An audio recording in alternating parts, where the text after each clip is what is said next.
SC, ST, OBC की महिलाओं पर अन्याय अत्याचार देखा जाता है। ये है मोदी सरकार। अरे आपको शर्म आनी चाहिए।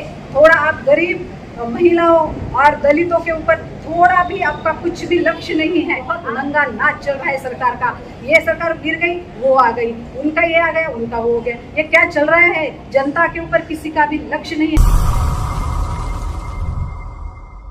पहला मुद्दा मैं ये लेना चाहती हूँ कि बच्चों की जो शिक्षा रहती है, शिक्षा पूरी तरह से खत्म हो गई है, क्योंकि अभी इंग्लिश मीडियम स्कूल बहुत ज़्यादा तरह से फैल गए हैं और मराठी मीडियम खत्म हो गए हैं। सरकारी स्कूल लगभग बंद भी हो गए हैं। तो गरीब के बच्चे पढ़े कहाँ? 50,000 फीस है स्कूलों की, तो गरीब के बच्चे एडमिशन नहीं ले पा रहे हैं, इसलिए शिक्षा खत्म हो गई है।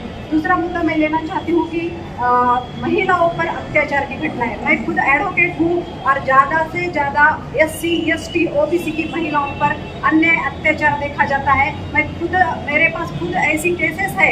इतनी छोटी छोटी एज की 18 से ऊपर की एज की बेटियाँ रहती हैं, उनकी शादी होती है, उनकी शादी के बाद उनके ऊपर अन्याय होता है और रेप की केसेस भी बहुत ज़्यादा तरह से अभी सामने आ रही है। बहुत गंदी तरह से लड़कियों पर रेप करके उसका मर्डर किया जा रहा है। ये क्या है? तो ये संविधान खत्म होने की चेतावनी है। ये क्यों आज के मोदी सरकार को नजर नहीं आ रहा है? क्यों मोदी सरकार इस पे आवाज नहीं उठा रही है? क्यों मोदी सरकार मुंह बंद करके बैठी है? क्यों नहीं दिख रहा है मोदी सरकार को? रोज एक बेटी को मारा जा रहा है।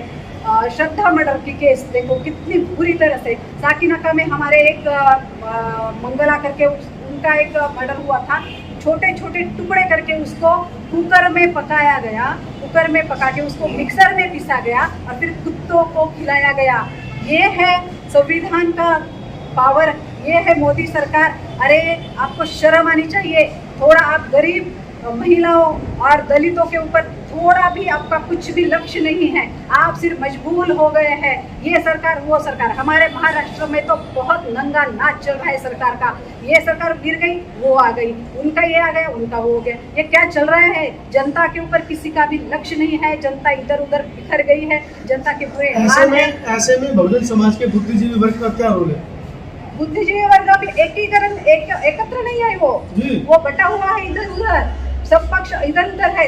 ऐसा एक ही नेता है जो मानेसर है, वो ही अच्छी तरह से काम कर रहे हैं। वो संविधान को बचाने की बहुत ज्यादा तरह से कोशिश कर रहे हैं, लेकिन हमारे बुद्धिजीवी एक भी समाज बुद्धिजीवी लोग एकत्र नहीं रहे। महाराष्ट्र में प्रकाश अम्बेडकर कह रहे हैं कि हम बहुजनों की बात कर रहे हैं। प्रकाश अम्बेडकर जब चुनाव आता है तभी सामने आते हैं, चुनाव के बाद वो फिर गायब हो जाते हैं। इसके ऊपर मैं ज्यादा बात नहीं करना चाहूँगी।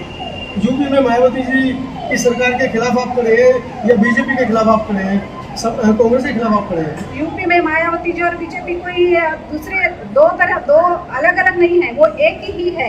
हाथी नहीं गणेश है, ब्रह्मा विष्णु महेश है। ऐसा बहन जी का भी वृद्ध वाक्य हो गया है, इसलिए उसमें क्या बोले हम। क्या लगता है 2024 में आप लोग कुछ कारनामा कर पाएंगे? जी बिल्कुल। मानेसर को सब लोगों ने पार्टी में दिया, तो हम क्यों नहीं कर पाएंगे?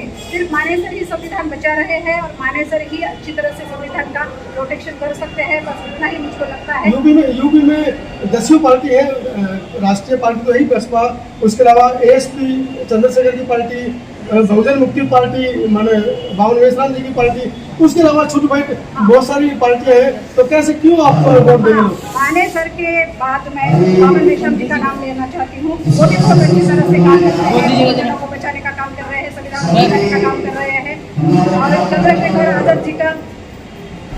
चंद्रशेखर आजाद जी का कहूँ तो वो भी मिक्सिंग है, ऐसा मेरे को लगता है। सिर्फ खुद का ये दिखाना, बड़प्पन और काम कम करना। मानेसर और वामन मेश्राम जी के दो ही ऐसे नेता हैं आज के हमारे बुद्धिजीवी वर्ग में। वो अच्छी तरह से संविधान बचाने का कार्य बहुत ही अच्छी तरह से कर रहे हैं। तो मैं अभी मानेसर के साथ प्रैक्टिस करती हूँ मुंबई हाई कोर्ट में, इसलिए मैं यहाँ पे आज दिल्ली में आई हूँ। और मुझको लगता है कि सभी ने मानेसर को पार्टी में देके उनके पीछे रहना चाहिए।